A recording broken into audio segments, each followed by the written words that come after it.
Hey everybody, Tim over from the Bulwark here with my buddy Roger Sollenberger, who has just a kind of a bombshell of a Substack post out late last week that I wanted to get to. The headline really appeals to me. George Santos with a gun, the untold story of Cory Mills, a mercenary in Congress. Anything that shits on George Santos, I like. But man, the details in the story are pretty eye-popping. Cory Mills is this Republican congressman from Florida. Roger, I guess before we get into the details, like give people a little bit of this guy, like how you got into the story and why he's significant. Yeah, I mean, Cory Mills is kind of a rank and file member. He hasn't really caught national attention. He has in some like right-wing circles on Fox News, did some like Newsmax stuff, but he's styling himself as like a MAGA rising star. He was first elected in 2022. So he's reelected last year, both by pretty huge margins. But, he hasn't really quite broken through the main, but he managed to this year, but not exactly in the best way. He, in February, he was reported for allegedly assaulting his girlfriend. She, recanted the allegations, but she called the cops on him in D.C. for bruising her. And according to a police report, he admitted bruising her, but, denies it now. And most recently, he's been slapped with a restraining order for cyber stalking and, revenge porn threats against a different ex-girlfriend that he was seeing at the same time while he's also, technically married. So that's the stuff that's really kind of broken through. He's also been, they tried to censure him twice recently, I think first time in like September, and then Nancy Mace introduced the censure motion like a couple of weeks ago. So that's kind of how he's, bubbled up to the surface nationally. But my reporting, comes from kind of with Hegseth there also somewhere, not just Santos, juggling two girlfriends and a wife you're not fully divorced with, if you want to triangulate Cory Mills, if it's possible, I know there's a lot of outrage fatigue. I know it's like, oh yeah, well, they're all like that, kind of attitude. We're all numb, we're all nihilists at this point, right? But Cory Mills is a unique character. He is uniquely, I don't want to say like explosive character or something, but it's all been under the surface, right, so far. And he's like George Santos, Matt Gaetz, Bob Menendez, Herschel Walker, like rolled into one person. The breadth of this story is astounding, and it's really exhausting, to go through it. If you go through that first story, that's just an overview of what I'm about to roll out, and I've got 4 or 5 reports that are more detailed coming. It's really a lot to take in at once. But he's like, if you're building like a World of Warcraft character or something like that, you put like, all your sliders up or whatever. He's like Santos, Gaetz, like Menendez, but like all of them, like up to 100 or whatever. Like he's like maximal, like those people. And he's just flown under the radar. And I started looking into him, I guess it was in February, that I really started looking at him. I saw OCC, the Office of Congressional Conduct, was investigating him, and I looked at his, financials, like, it looks like there's something to it. But then he makes news for this alleged assault, and I'm like, wait, he has that also? He has these two things. Right. There's weird financial stuff, and then there's also this dimension of him.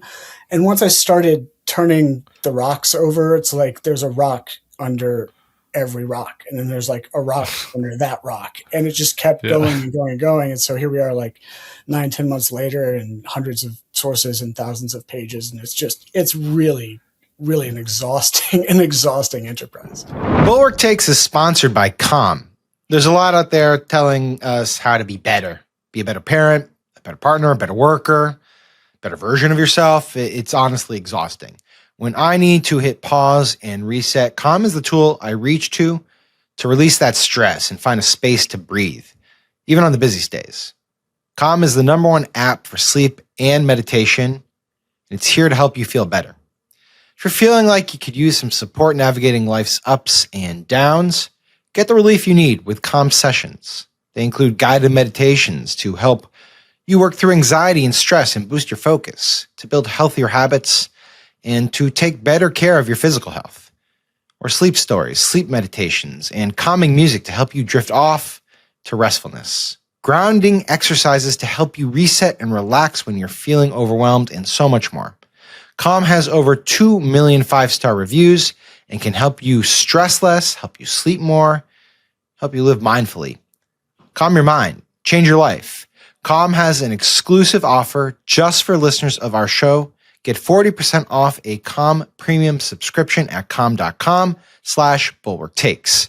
It's an amazing value, folks. Go to calm.com/bulwarktakes for 40% off unlimited access to Calm's entire library. calm.com/bulwarktakes. Tell Calm you heard about them from me. I appreciate that you put the bulleted list at the top because it was pretty exhausting just reading through the bulleted list of all the things this guy had done. Okay, I want to get into a couple of details. One of the reasons I care about this, not that I wouldn't care about this if he was in an R+40 seat. I should just say, like, for the politics, though, putting on my politics hat, like, this district where he's in is basically kind of around Daytona Beach, Seminole County and Volusia County in Florida. And he won last time by 13 points, 56-43. You know, I mean, Afton Bain in that Tennessee district overperformed by about that much, right, in this last special election. It's like these are the kinds of seats that could potentially in play, especially with a candidate like this. I do think there's potentially a political element here too, but just the details of what he did are a story in itself, maybe even a movie. I'm trying to decide where to start. So there is the financial side of this with, I guess we'll start there with this company he co-founded with his wife in 2014 called Pacem. That's what I'll say for short, PACEM. And it is, I guess they do arms dealing, and he's also on the committees that oversee the arms dealing. That seems pretty bad.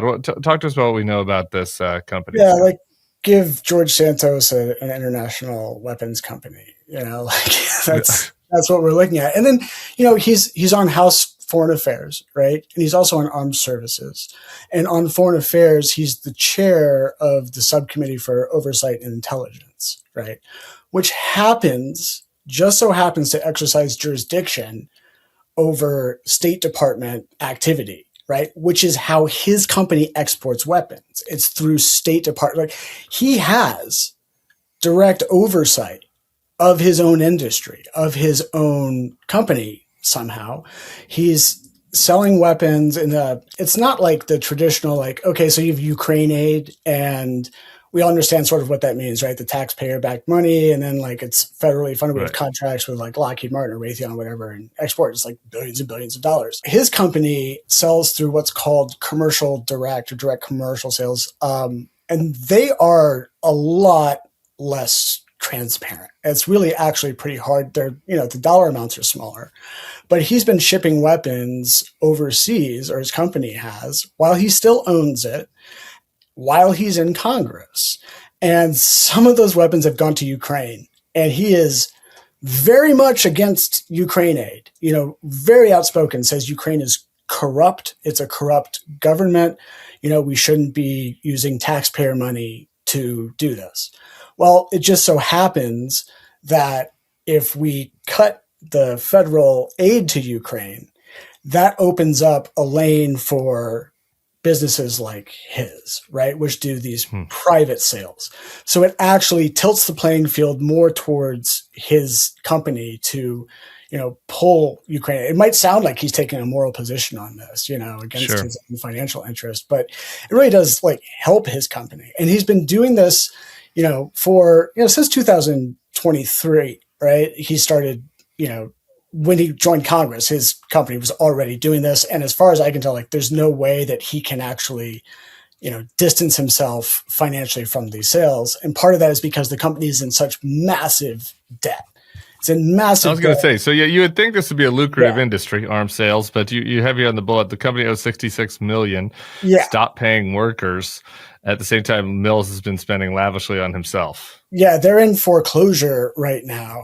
They owe a foreign company. A company in Canada has been lending them money. The debt goes back years, and Cory is personally liable for this money, right? So that means he's personally guaranteed it. He's put up, you know, it's called, like, in one document it says unlimited guarantee, right? So he is on the hook, right? He's partly on the hook with his company for this $66 million. And again, this money goes back at least to 2019. And he came into Congress with it, right? And he came into Congress and his company was already in financial trouble. They like tried to swindle the SBA, it looks like, out of a $5 million loan that they couldn't pay back a $5 million loan during COVID while getting $1.2 million in PPP. You know, it's insane to unpack this stuff. And like, how is this guy getting money? How is this company getting money?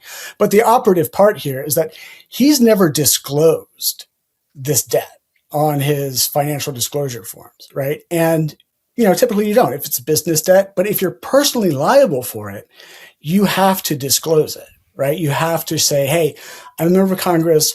This is who I owe money to. This is who I'm indebted to. And he just happens to be indebted to a foreign lender up in Canada, right, to the tune right now of $66 million, you know, and he's never disclosed that. And he is on the committees that are, you know, most closely associated with what his company is making money or trying to make money doing. You know, and it seems like maybe despite his best efforts, you know, may not have.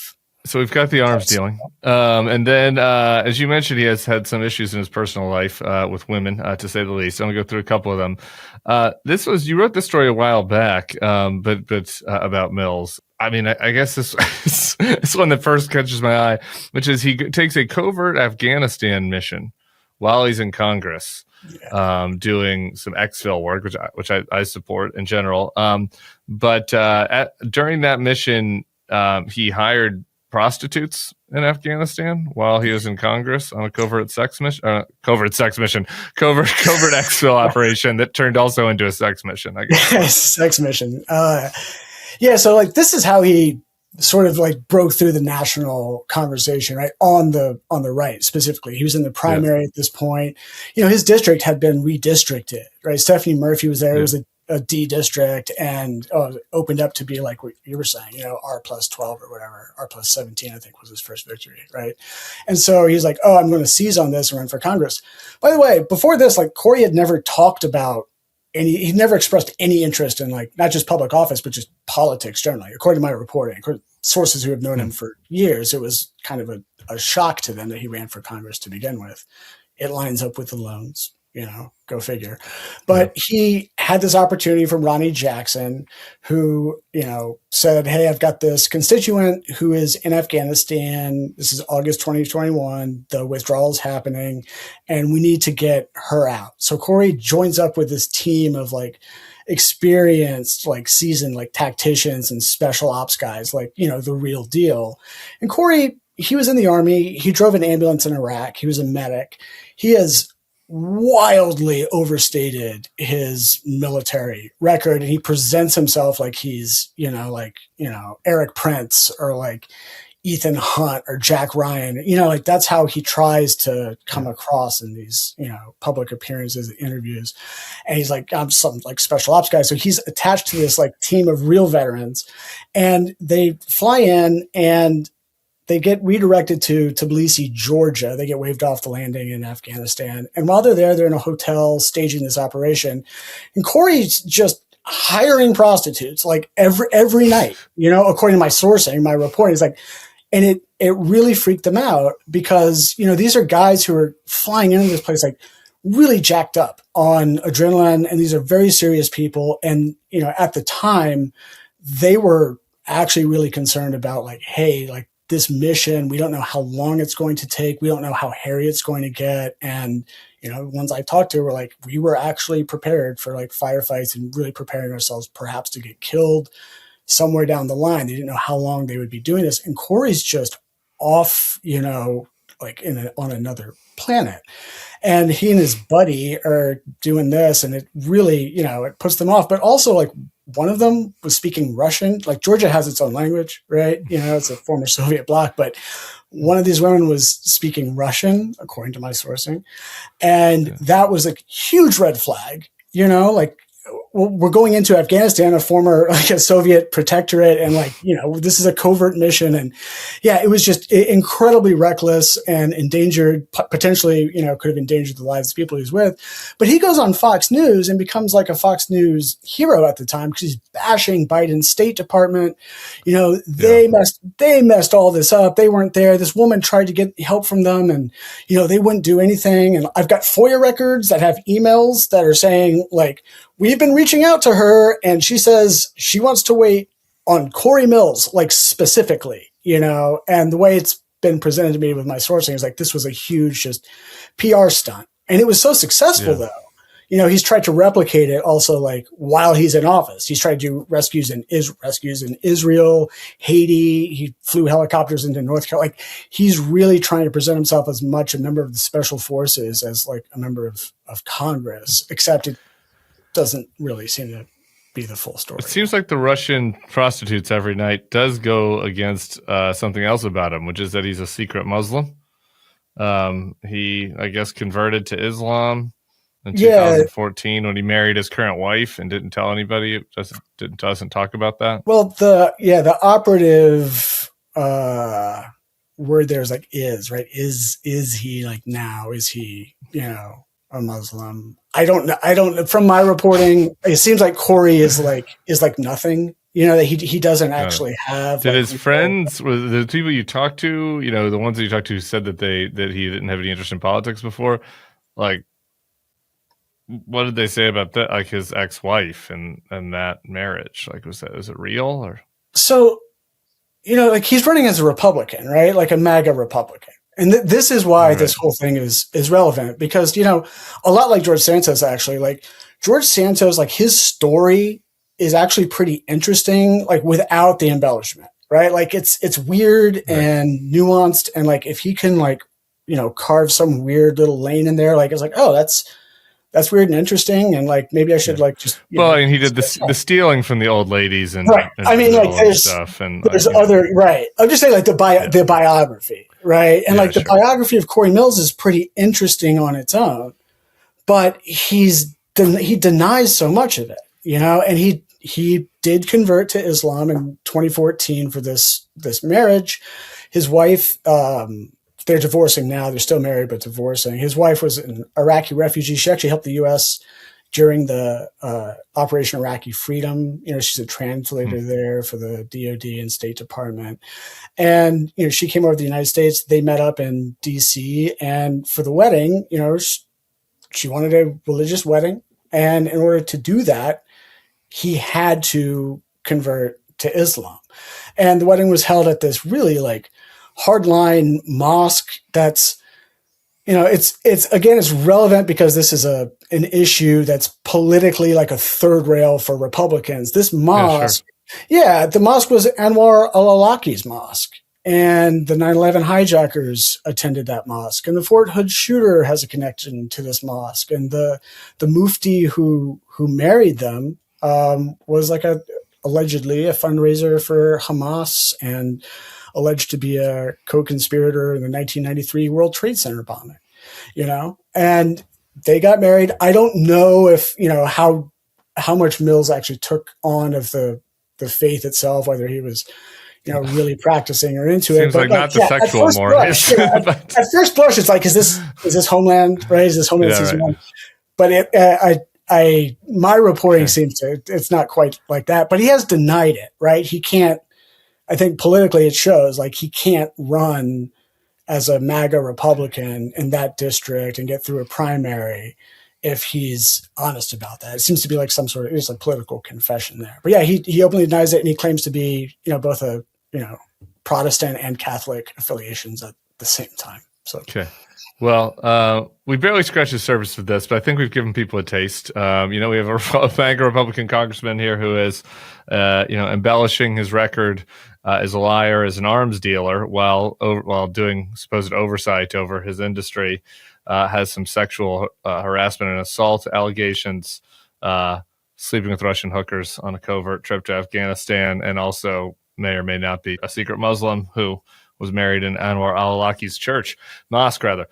That's interesting. It's an interesting story. A lot to work with there. Roger, was there any other top points I missed? We'll put a link to your Substack in the show notes for people who want the full story, want the full sermon. Yeah, read it. And again, like, be prepared to be exhausted, but I've got more stuff coming out. So yeah, I appreciate you supporting that, man. Thank you. All right, we'll keep an eye on it. Thank you. That's Roger Sollenberger. Everybody else subscribe to this feed as well. We'll be seeing you soon.